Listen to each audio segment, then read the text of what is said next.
Bismillah ar-Rahman ar-Rahim. Assalamu alaikum wa rahmatullahi wa barakatuh. Ramadan Mubarak. It's an honor to have you all here. And today we are discussing the first of 4 parts. The first one today is going to be called AI Ramadan. And with us is Dr. Will Caldwell, the Director of Education at Talif, and Mike Swies, the Director of Outreach at Talif. It's an honor to have both of them. Welcome.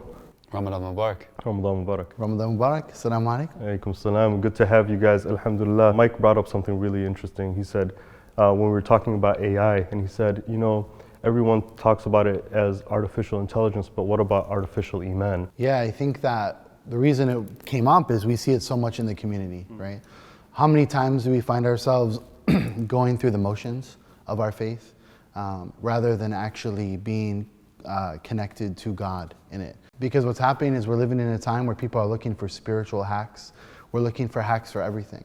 And I think what we see with the proliferation of technology, especially artificial intelligence, you can just go online now into these chat GPT bots and literally ask it to do anything.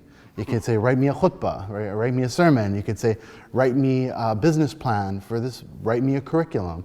Give me movies that I should have for this specific discussion topic. Critical thinking is being removed from the equation, and it's allowing us to do more, but without thinking. And I always see this, parallel, right, in the work that we do, that people are also looking for the same thing with spirituality. I think that the trend that we've been living with for a long time, and AI really is probably just like the next step in a lot of this, is like so much of our lives are mediated by technology. And we've kind of accepted that as just like a fact of life now. And it's seeped into our understanding of what the religion is, how we ought to go about learning it. I think it's led to like a profound intellectualization of the religion, where it's like the more knowledge that you have up here, the more religious you are, the more connected you are to this religion. And we know, of course, that this religion was always handed down person to person. That's what the concept of isnad is, silsila, like authenticity for us comes through a connection of human hearts.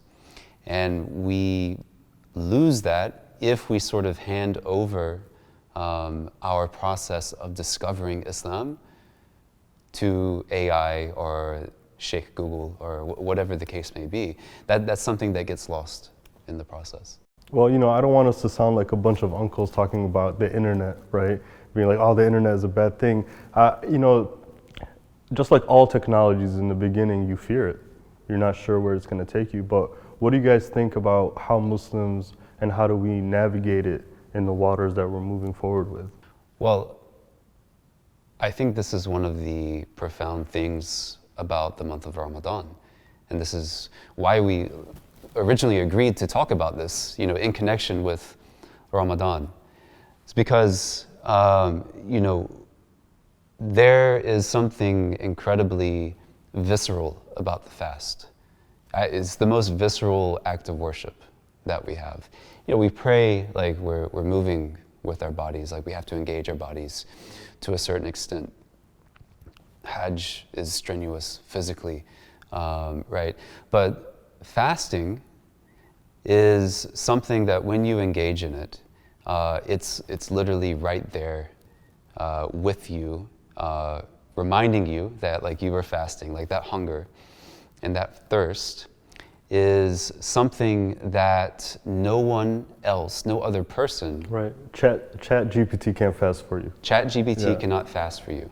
Used as a tool, that can be really great.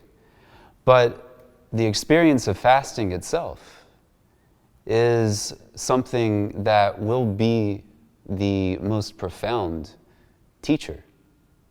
Something that you cannot get from doing anything else but just engaging in the fast. Or giving the expiation if you're not able to engage in the fast, right? And that is what knowledge really is in our religion. Like it is something that you know at the experiential level. And I think that's the real gift that the month of Ramadan gives to us, because it is nothing if not an experience.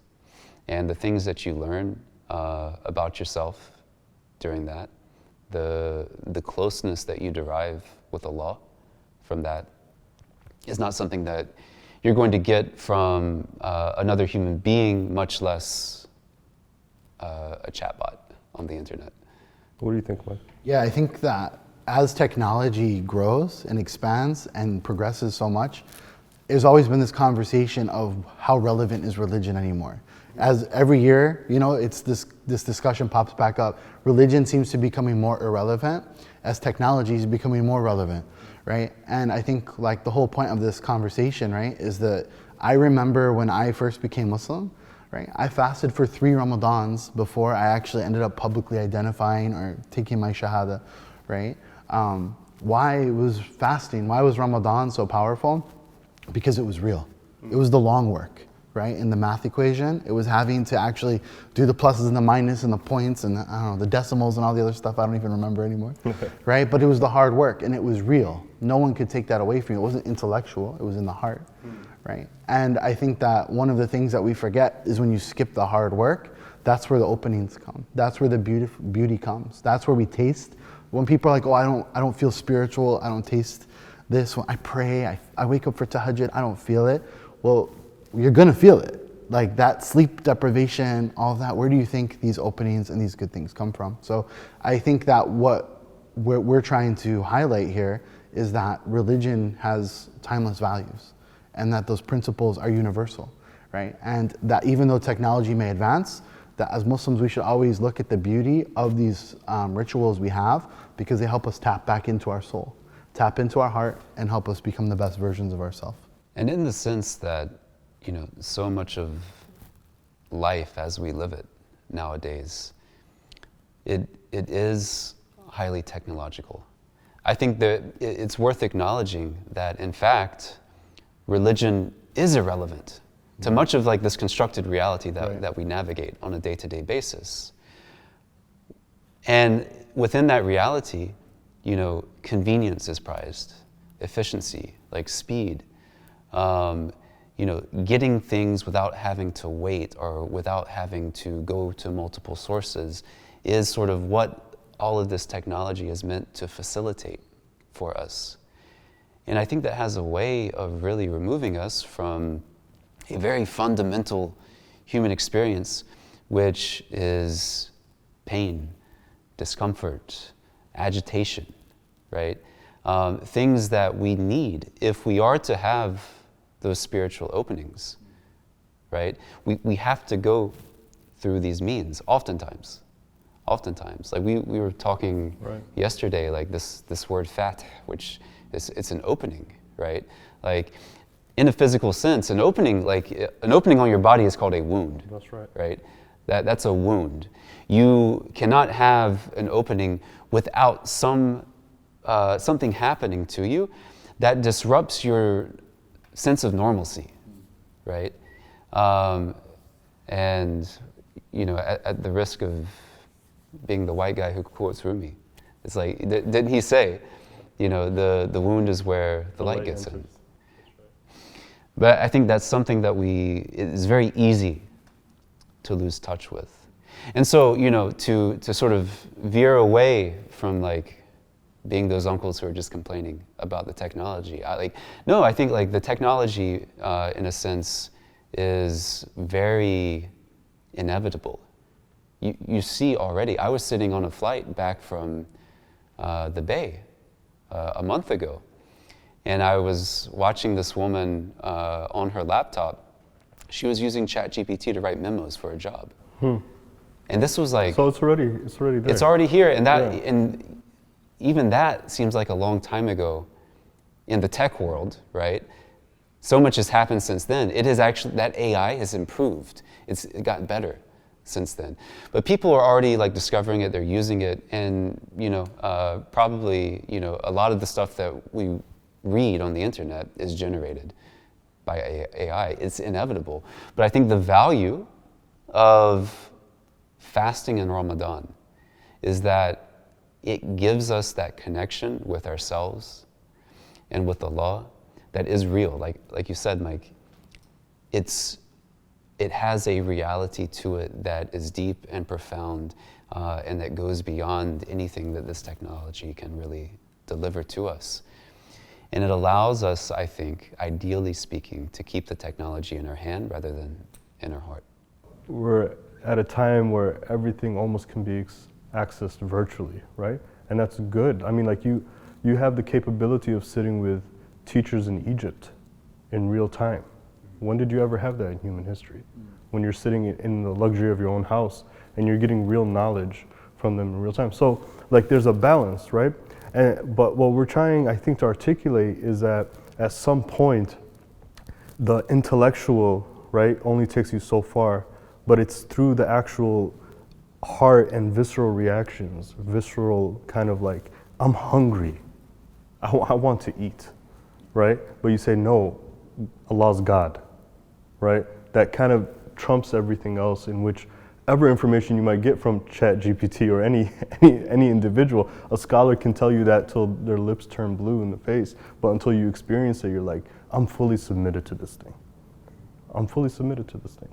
What I'm trying to kind of make the point of is to make sure that we don't lose the forest for the trees in this regard, that we always remember that these principles that we were taught by the Prophet, peace and blessings be upon him, these very basic practices are to put our soul back in our body, not to lose our soul to some electronic, virtual Ethernet world. So I think everything we're talking about essentially is a summary of this idea that we're not necessarily trying to get new information, because that's what you get from technology. You get information. What we're talking about is an experience. And experiences are actually shahada moments, especially when you experience the closeness of God.